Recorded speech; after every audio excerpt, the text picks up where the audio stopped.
تبارك الذي نزل الفرقان على عبده ليكون للعالمين نذيرا۔ بسم اللہ الرحمن الرحیم۔ هل اتاک حدیث الغاشیہ، بھلا پہنچی ہے تم تک خبر چھا جانے والی کی، ڈھانپ لینے والی کی۔ وجوہ یومئذ خاشیہ، بہت سے چہرے اس روز خوف زدہ ہوں گے، ڈرے ہوئے ہوں گے، دبے ہوئے ہوں گے، ڈپریسڈ ہوں گے۔ یعنی خاشین عین جو ہے یہ دبنے کے معنوں میں آتا ہے، خاشین یا جو ہے ڈرنے کے معنوں میں آتا ہے، لیکن کبھی کبھی ایک دوسرے کے معنوں میں آ جاتا ہے، لیکن اس کے بنیادی معنی جو ہے وہ خاشین متصدعن، دب جانے والا اور ریزہ ریزہ ہو جانے والا۔ وجوہ یومئذ خاشیہ عاملۃ ناصبہ، سخت مشقت کرنے والے اور تھکے ماندے، یعنی ڈپریس کیوں ہوں گے کہ سخت مشقت کی وجہ سے وہ تھکے پڑے ہیں۔ تسلا نارن حامیہ، یعنی ایک ہی چیز ہے جس کو اللہ تعالیٰ کئی ناموں سے اور کئی الفاظ میں یاد کرتا ہے۔ پڑھ کے آئے ہیں ہم، وجوہ یومئذ مسفرۃ ضاحکۃ مستبشرہ ووجوہ یومئذ علیہا غبرہ ترہقھا قترہ اولئک ھم الکفرۃ الفجرہ۔ وہی مضمون اب پھر آ رہا ہے کہ وجوہ یومئذ خاشیہ عاملۃ ناصبہ تسلا نارا حامیہ، وہ دہکتی ہوئی آگ میں جھلس رہے ہوں گے، ڈالے جائیں گے۔ تسقیٰ من عین آنیہ، اور کھولتے ہوئے پانی کے چشمے سے ان کو سیراب کیا جائے گا۔ لیس لہم طعام، ان کے لیے کوئی کھانا نہیں ہوگا، الا من ضریع، مگر خاردار اور خشک جھاڑیاں، جس کا پہلے ذکر آ گیا کہ تھور کا درخت۔ لا یسمن ولا یغنی من جوع، جو نہ ان کے لیے نیوٹریٹو ہوگا، یعنی سین میم نون کا مادہ آتا ہے موٹا ہونے کے لیے، لا یسمن، نہ وہ نہیں موٹا کرے گا، مطلب کیا ہے، نہ اس کی نیوٹریٹو ویلیو ہوگی، ولا یغنی من جوع، اور نہ اسے بھوک ختم ہوگی۔ ینگ فوڈ کے بارے میں وہ جو بزنس مین ہے وہ کلیم کرتا ہے نا کہ اس سے آپ موٹے نہیں ہوں گے، حالانکہ خوب موٹے ہوتے ہیں جنک فوڈ کھا کے لوگ۔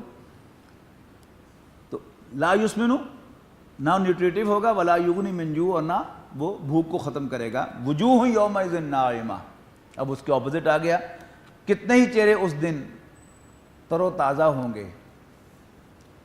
لسعیھا راضیہ، اپنی کارگزاری پر خوش ہوں گے۔ فی جنت عالیہ،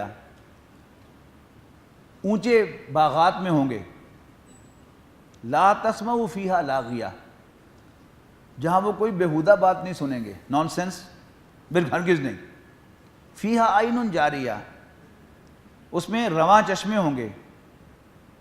فیہا سرر مرفوعہ، اور اونچی اونچی بچھی ہوئی مسندیں ہوں گی، کوچز ہوں گے۔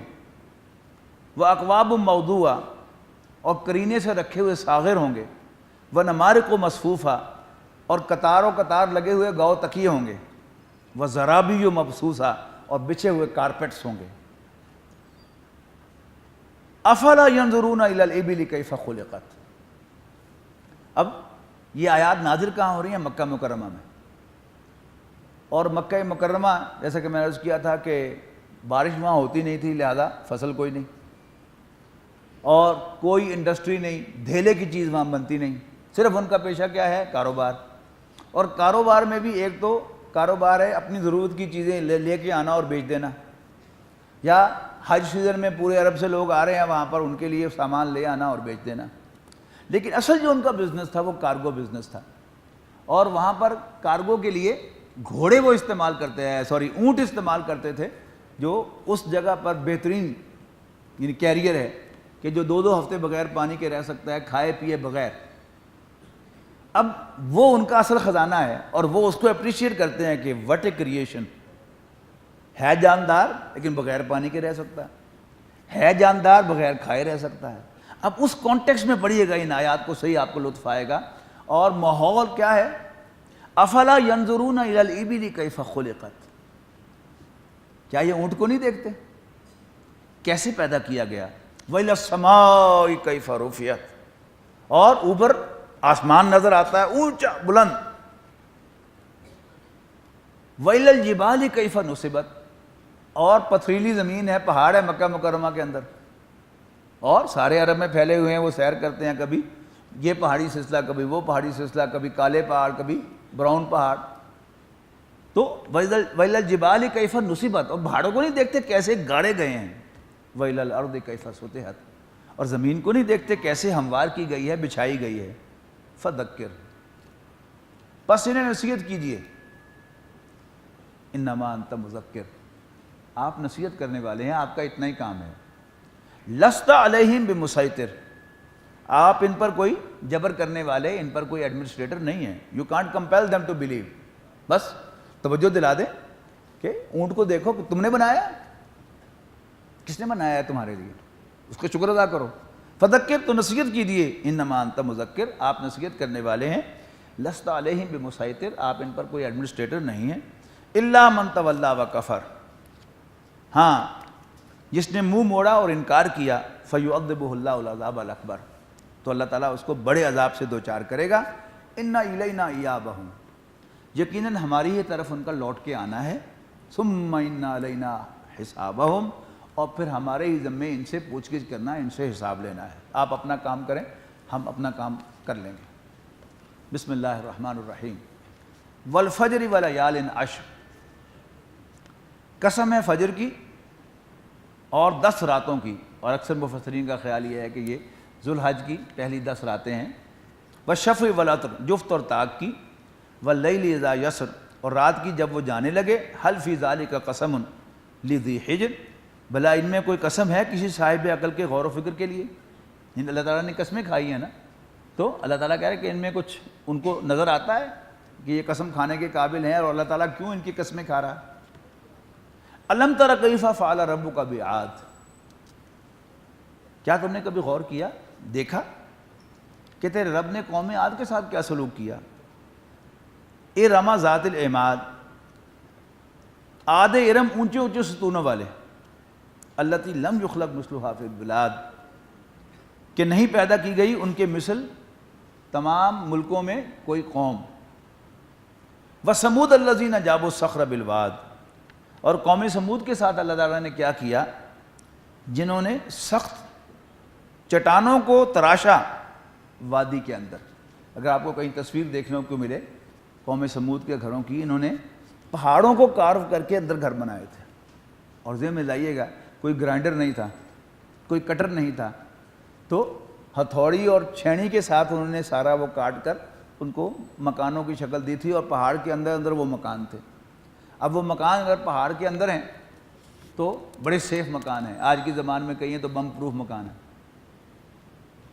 یعنی افغانستان کے اندر وہ ڈیزی کٹرز بنانے پڑے امریکہ کو کہ وہ غاروں کے اندر جا کے ان کو حملہ کر سکیں. لیکن اس وقت یہ سمجھتے تھے کہ ہمارے مکان بڑے سیکیور ہیں. لیکن کیا ہوا، اللہ تعالیٰ کی طرف سے ایک زوردار دھماکہ ہوا، ایک زوردار آواز آئی، اور اپنے گھروں میں اوندے منہ، الٹے منہ پڑے ہوئے پائے گئے. الذین جابوا الصخر بالواد وفرعون ذی الاوتاد، اور میخوں والے فرعون کو. اس کی 2 ایکسپلینیشن کی جاتی ہیں. ایک تو یہ کہا جاتا ہے کہ یہ بڑا ظالم اور جابر حکمران تھا، اور اپنے مخالفین کو باقاعدہ زندہ جسم کے اندر میخیں گاڑ دیا کرتا تھا. جیسے ہمارے ہاں بھی یعنی یہ سننے میں آیا ہے کہ وہ مخالفین کے، اپوز کرنے والوں کے جسم میں ڈرل مشین سے سوراخ کر دیا کرتے تھے زندہ جسموں میں. تو ایسے بھی ظلم ہوتے ہیں. ایک تو یہ ایکسپلینیشن کی جاتی ہے. دوسری ایکسپلینیشن یہ ہے کہ اس کی فوج اتنی بڑی تھی کہ اس کی فوج کے جو خیمے ہیں ان کی میخوں کو اٹھانے کے لیے ایک پورا دستہ چاہیے تھا کہ جو میخوں کا بوجھ اٹھاتا تھا. الذین طغوا بالبلاد، یہ وہ لوگ تھے جنہوں نے اپنے اپنے شہروں میں، ملکوں میں سرکشی کی. فاکثروا فیہا الفساد، اور ان میں بہت فساد پھیلایا. فصب علیہم ربک صوت عذاب، آخرکار برسایا ان پر تیرے رب نے عذاب کا کوڑا. ان ربک لبالمرصاد، یقیناً تیرا رب گھات لگائے ہوئے ہے، ایمبوش میں ہے. فاما الانسان اذا ما ابتلاہ، یہ بڑا اہم مقام ہے، ذرا غور سے سنیے گا. فاما الانسان اذا ما ابتلاہ ربہ فاکرمہ ونعمہ فیقول ربی اکرمن. انسان بڑا عجیب ہے. کہ جب اس کا رب اس کو آزماتا ہے اور اس کو عزت بخشتا ہے اور اس کو نعمتیں عطا کرتا ہے تو یہ انسان کہتا ہے کہ میرے رب نے مجھے عزت بخشی. اب بظاہر آپ سمجھیں گے کہ اس میں کیا غلط بات ہے، لیکن وہ غلط بات بعد میں آئے گی کہ انسان بڑا عجیب ہے کہ فَأَمَّا الْإِنسَانُ إِذَا مَا ابْتَلَاهُ رَبُّهُ، کہ جب اس کا رب اس کو آزماتا ہے، کیا دے کر؟ عزت دے کر اور نعمتیں عطا کر کے، مال و دولت دے کر، تو کہتا ہے میرے رب نے میری عزت افزائی کی. وَأَمَّا إِذَا مَا ابْتَلَاهُ، آن کنٹریری جب اس کا رب اس کو آزماتا ہے، فَقَدَرَ عَلَيْهِ رِزْقَهُ، اور اس پر رزق تنگ کر دیتا ہے. قدر کے لفظی معنی کیا ہے؟ اندازے کے، یعنی ناپ تول کر دیتا ہے. یہ عربی کا محاورہ ہے، قرآن مجید کا عام محاورہ ہے مال کو تنگ کرنے کے لیے. وَقَدَرَ عَلَيْهِ رِزْقَهُ، اور اس کا رزق اس کو تنگ کر دیتا ہے. فَيَقُولُ رَبِّي أَهَانَنِ، تو کہتا ہے میرے رب نے میری توہین کر دی، مجھے بے عزت کر دیا، ذلیل کر دیا. فرمایا کلا، نہیں، ہرگز نہیں، بل لا تکرمون الیتیم، اصل میں تم یتیم کی عزت نہیں کرتے، اس کا اکرام نہیں کرتے. مراد کیا؟ یہ کلا جو کہا ہے نا، یہ ہے کہ اس دنیا میں ملی ہوئی عزت نہیں ہے، اور اس دنیا میں اگر مال کی تنگی ہو اور انسان جو ہے وہ در بدر کی ٹھوکریں کھا رہا ہو تو یہ ذلت نہیں ہے. یہ تو ایکٹ پلے ہے. جیسے کسی ڈرامے میں، کسی مووی میں کوئی شخص جو ہے وہ بادشاہ بنا ہوا ہوتا ہے اور کوئی جو ہے وہ دھکے کھا رہا ہوتا ہے، لیکن دیکھنے والوں کو تو یہ نظر آتا ہے کہ واہ واہ کیا ٹور ہے جی، اور اس پر ترس آ رہا ہوتا ہے جو دھکے کھا رہا ہے. لیکن جو وہ ایکٹ پلے کر رہے ہوتے ہیں ایکٹرز، ان کے کام کے وہ سین نہیں ہیں. ان کے کام کا کیا ہے کہ ان کو اس پر ویج کیا ملے گی، ریکمپنسیشن کیا ملے گی. ممکن ہے جو اس پوری فلم کے اندر دھکے کھا رہا ہو وہ اس سے ملین پاؤنڈز کما رہا ہو. تو اللہ تعالیٰ نے اس دنیا میں کسی کو آزمایا ہے دے کر اور کسی کو آزمایا ہے لے کر. جس کو دیا ہے اس کو پروو کرنا ہے کہ میں اللہ کا بندہ ہوں، اس کا وفادار ہوں، اور وہ اس مال اور اس عزت کی بنیاد پر لوگوں کو ذلیل نہ کرے اور لوگوں کے اوپر ظلم نہ کرے. پھر وہ ثابت ہوگا کہ وہ اللہ کا بندہ ہے. جیسے حضرت ذوالقرنین ہے، حضرت داؤد ہے، حضرت سلیمان ہے، ان کی سلطنت کا اندازہ ہے کوئی، لیکن اللہ کے بندے ہیں. اور اسی طرح جس کو اللہ تعالیٰ نے کچھ لے کر آزمایا ہو، اسے مصیبت میں ڈالا ہو، وہ یہ کہے کہ میرے رب کی طرف سے یہ ہے اور میرا کام کیا ہے کہ میں اپنے رب کے کیے پر شاکر رہوں اور اسی کا شکر گزار رہوں، اسی کے سامنے دست سوال دراز کروں اور اسی سے امید وابستہ کروں. بل لا تکرمون الیتیم، لیکن تم یتیم کا اکرام نہیں کرتے، یعنی اس سے اچھا سلوک نہیں کرتے. ولا تحاضون علی طعام المسکین، اور تم مسکین کو کھانا کھلانے کی ترغیب نہیں دلاتے. وتاکلون التراث اکلا لما، اور کھا جاتے ہو میراث کا مال سارے کا سارا سمیٹ کر.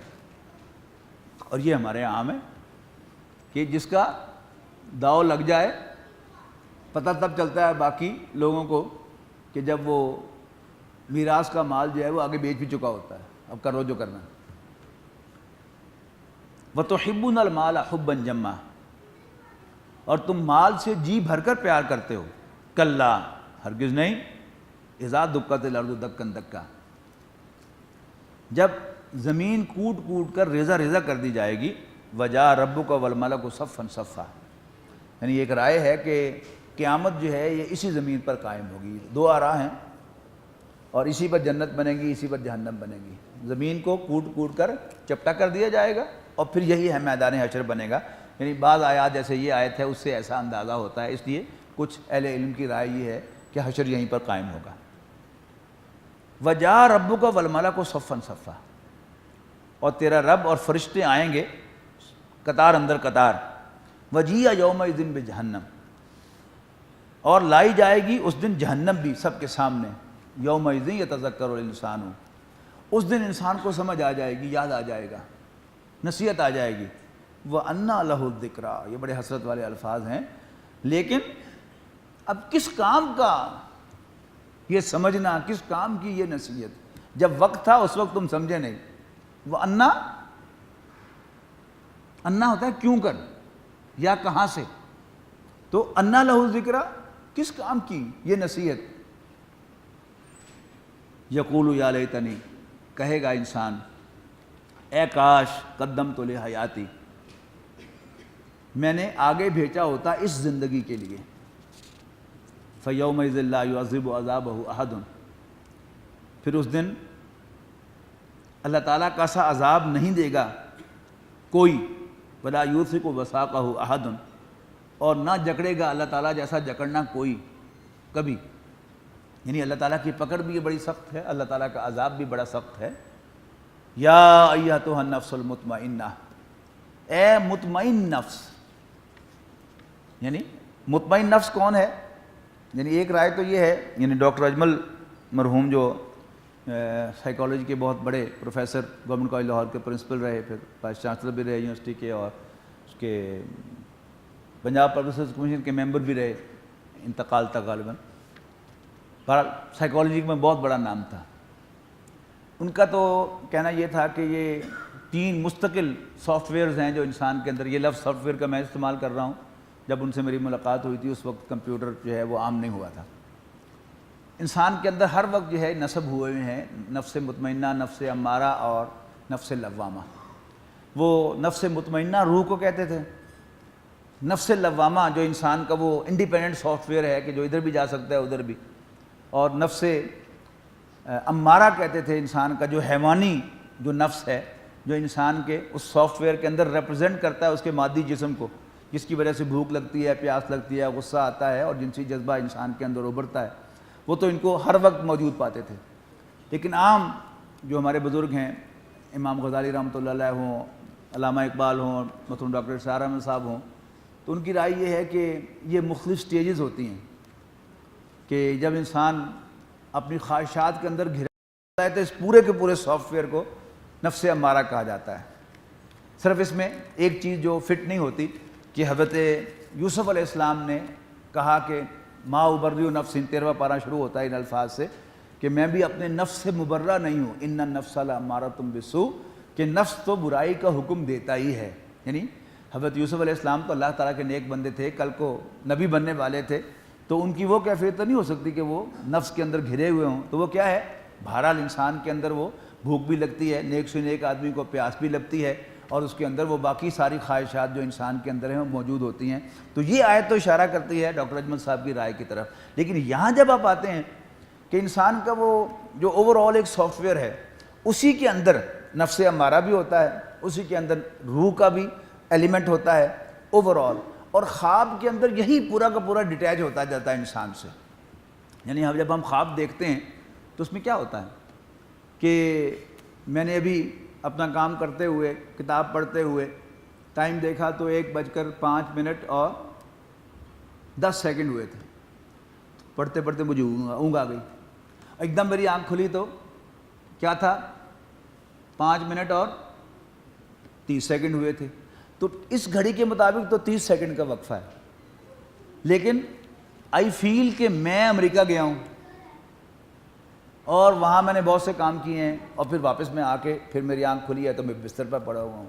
تو یہ ایک اور ورلڈ ہے، اندر ورلڈ، کہ جس میں انسان چلا جاتا ہے، اور اس میں انسان کی وہ ساری خواہشات بھی ساتھ ہوتی ہیں.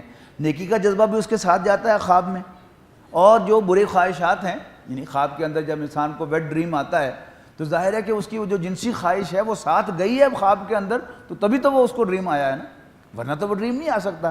تو وہ پورا سافٹ ہے. اب اس آیت کو جب آپ ان آیات کو دیکھتے ہیں تو ایسا معلوم ہوتا ہے کہ وہ پورا کا پورا، یعنی وہ انسان کہ جو پوری طرح اللہ تعالیٰ کی اطاعت کے اندر اپنے آپ کو مطمئن کر چکا ہے، ٹربولنس نہیں رہی. یعنی نیا مسلمان ہوتا ہے تو وہ پھسل جاتا ہے، لیکن ایک انسان کے جو اللہ تعالیٰ کی اطاعت میں پوری طرح ٹیون ہو گیا ہو، اس میں کیا ہے؟ اس میں ٹربولنس نہیں ہے. اس کو اگر آپ کہیں مطمئن نفس تو پھر بڑی اس طرح بات سمجھ میں آئے گی. یا ایتھا النفس المطمئنہ، اے مطمئن نفس، ارجعی الی ربک راضیۃ مرضیۃ، واپس لوٹ اپنے رب کی طرف اس حال میں کہ تو اس سے راضی، وہ تجھ سے راضی. فادخلی فی عبادی، پھر داخل ہو جاؤ میرے بندوں میں، وادخلی جنتی، اور داخل ہو جاؤ میری جنت میں. اللہ تعالیٰ ہمیں ان لوگوں میں شامل فرمائے. بسم اللہ الرحمن الرحیم. لا اقسم بہذا البلد، نہیں میں قسم کھاتا ہوں اس شہر کی، یہ شہر کون سا؟ مکہ مکرمہ، جہاں یہ آیات نازل ہو رہی ہیں۔ وانت حل بہذا البلد، اور مکہ مکرمہ کیا ہے؟ یہ بلد الحرام ہے، حرمت والا شہر، جہاں باپ کے قاتل پر بھی عرب ہاتھ نہیں اٹھاتے تھے۔ عرب کے اس میں حرم کے علاقے میں باپ کا قاتل بھی نظر آئے تو اس کو امن ہوتا تھا۔ لیکن وانت حل بہذا البلد، نبی اکرم صلی اللہ علیہ وسلم اور آپ کے ساتھیوں پر دست درازی انہوں نے حلال کی ہوئی ہے۔ وانت حل، آپ لوگوں نے ترجمہ کیا اس کا کہ آپ اس شہر میں رہتے ہیں، لیکن حلون کے اندر کچھ نہ کچھ سینس تو آنا چاہیے نا اس حلت کا، کہ آپ کو اور آپ کے ساتھیوں کو ستانا، دست دراز کرنا، ان کو قتل کرنا انہوں نے حلال کیا ہوا ہے۔ ووالد وما ولد، اللہ تعالیٰ اس کی قسم کھا رہا ہے، اور قسم ہے باپ کی، وما ولد، اور اس کی جو اس نے جنا ہے، یعنی اس کی اولاد کی، بیٹے کی، باپ کی قسم، بیٹے کی قسم۔ لقد خلقنا الانسان فی کبد، یعنی یہ قسمیں کھا کر مقسم بھی کیا ہے جس بات پر قسم کھائی جا رہی ہے، لقد خلقنا الانسان فی کبد، یقیناً ہم نے انسان کو بڑی مشقت میں پیدا کیا ہے۔ ایحسب ان لن یقدر علیہ احد، کیا یہ سمجھتا ہے کہ اس پر کسی کا بس نہیں چلتا، کوئی اس پر قادر نہیں ہے؟ یقول اہلکت مالا لبدا، کہتا ہے کہ میں نے ڈھیروں مال ضائع کیا، یعنی اتراتا ہے اس پر کہ میں مال ضائع کرتا ہوں۔ سرسری طور پر آپ پڑھیں گے تو آپ سوچیں گے کہ ایسا کون سا شخص ہے کہ جو اس پر اتراتا ہے، خوش ہوتا ہے کہ میں نے مال ضائع کیا، مال ضائع کرنے پر تو افسوس ہوتا ہے۔ لیکن آپ ذرا گہرائی سے دیکھیں گے تو جن کو اللہ تعالیٰ نے ڈھیروں مال دیا ہے وہ پیسے ضائع بھی کرتے ہیں اور پھر بڑے فخر سے اس کے تذکرے بھی کرتے ہیں۔ آپ ان کے گھر میں جائیں گے تو آپ کو بتائیں گے یہ ڈیکوریشن پیس میں نے $1500 میں لیا تھا، ہے وہ ڈیکوریشن پیس، کسی کام کی چیز نہیں ہے۔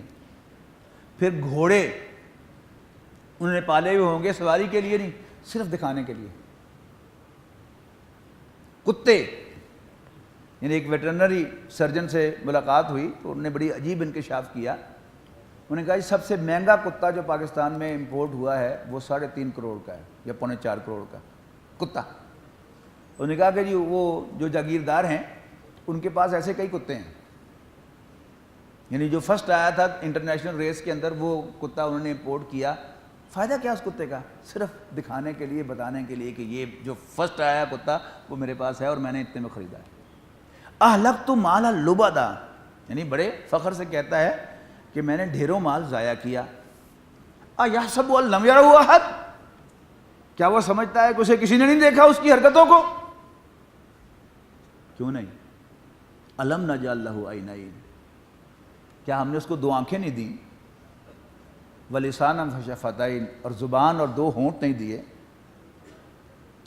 وہدیناہ النجدین، اور 2 ابھاروں کی طرف اس کی رہنمائی نہیں کی؟ اکثر مفسرین کی رائے یہ ہے کہ یہ ایک چھوٹا بچہ جب پیدا ہوتا ہے اور اللہ تعالیٰ اس کو سکھا کے بھیجتا ہے کہ تمہاری خوراک جو ہے وہ تمہاری ماں کی چھاتیوں میں ہے، اور وہ زبان اور ہونٹوں کو استعمال کر کے اس کو چوستا ہے، کون سکھاتا ہے اس کو؟ تو الم نجعل لہ عینین، کیا ہم نے اس کو 2 آنکھیں نہیں دیں؟ ولسانا وشفتین، 2 اور لسان، 1 زبان اور 2 ہونٹ نہیں دیے؟ وہدیناہ النجدین، اور اس کی 2 ابھاروں کی طرف رہنمائی نہیں کی؟ فلقتحم العقبہ، لیکن انسان میری ان تمام مہربانیوں کے باوجود ایک دشوار گھاٹی کو عبور نہ کر پایا۔ وہدیناہ النجدین فلقتحم العقبہ، لیکن یہ انسان گھاٹی عبور نہ کر پایا۔ وما ادراک ما العقبہ، اور تم کیا سمجھے کہ وہ گھاٹی کیا ہے؟ فک الرقبہ، گردن کا چھڑانا۔ گردن کا چھڑانا کیا مطلب ہے؟ کسی غلام کو آزاد کرنا۔ اور اب غلام ہمارے پاس نہیں ہے تو کوئی ایسا شخص جس کی گردن قرض میں پھنس گئی ہو اس کو اتنا لم سم دے دینا کہ وہ قرض سے خلاصی حاصل کر رہی ہے، کیا ہے؟ فک الرقبہ، گردن کو چھڑانا۔ او اطعام، یا کھانا کھلانا، کب؟ فی یوم ذی مسغبۃ، عام دنوں میں نہیں، قحط کے دنوں میں، جب آپ کو یہ بھی اندیشہ ہوگا کل پتہ نہیں میرے پاس بھی ہوگا کہ نہیں ہوگا۔ کس کو کھلانا؟ عجیب مقام ہے، یعنی ہر چیز کو کوالیفائی کر کے بتایا ہے کہ کھانا کھلانا عام دنوں میں نہیں، قحط کے دنوں میں۔ کس کو؟ یتیمن ذا مقربہ، قرابت دار یتیم کو جس کی ماں نے تمہاری بیوی کی بے عزتی کی تھی اور اب تمہیں ریزرویشن ہے کہ میں اس کو کیوں کھلاؤں. اس کی ماں نے تمہاری ماں کی بے عزتی کی تھی اور تمہیں وٹ ہے کہ اس کو میں کیوں کھلاؤں. یعنی کھلانا خالص اللہ کے لیے. یتیمن ذا مقربۃ، یعنی کسی یتیم خانے میں تو پیسہ جا کر دینے کو جی چاہتا ہے، وہاں عزت بھی ہوگی، تختی بھی لگے گی، لیکن قرابت دار یتیم کو کانوں کان کسی کو خبر ہی نہیں ہوگی کہ آپ نے کس کی خدمت کی ہے. تو یتیمن ذا مقربہ، قرابت دار یتیم کو، او مسکینن ذا متربہ، یا کسی خاک میں پڑے ہوئے خاک نشین مسکین کو. اور آگے پڑھیے گا ثم کان من الذین آمنوا، پھر وہ شامل ہو جاتا ان لوگوں میں جو ایمان لائے، وتواصوا بالصبر وتواصوا بالمرحمہ، اور انہوں نے ایک دوسرے کو صبر کی اور ایک دوسرے پر رحم کرنے کی تلقین کی. اب اس کو اپنے ذہن میں آپ ویو کریں. ایسا معلوم ہوتا ہے کہ ایک گھاٹی ہے، اس گھاٹی کے جو مائل سٹونز ہیں وہ کیا ہیں؟ گردن کا چھڑانا اور قرابت دار یتیم اور زمین پر بیٹھے ہوئے مسکین کو کھانا کھلانا قحط کے دنوں میں. اور پھر اس گھاٹی کے پار ایمان پڑا ہوا ہے، یعنی جو یہ مائل سٹونز عبور کرے گا اسے ایمان ملے گا، اور جو ان مائل سٹونز کو عبور نہیں کرے گا یعنی گھاٹی نہیں چڑھے گا، ایمان اس کی قسمت میں نہیں ہوگا. ثم کان من الذین آمنوا وتواصوا بالصبر وتواصوا بالمرحمہ اولئک اصحاب المیمنہ، یہ ہیں داہنے ہاتھ والے. والذین کفروا بآیاتنا، اور وہ لوگ جو ہماری آیات کو جھٹلاتے ہیں، انکار کرتے ہیں ہماری آیات کا. ہم اصحاب المشأمہ، وہ شومیے قسمت والے ہیں، بدقسمت لوگ ہیں. علیہم نار موصدہ، ان پر چھائی ہوئی آگ ہے. الذین آمنوا وتطمئن قلوبهم بذکر اللہ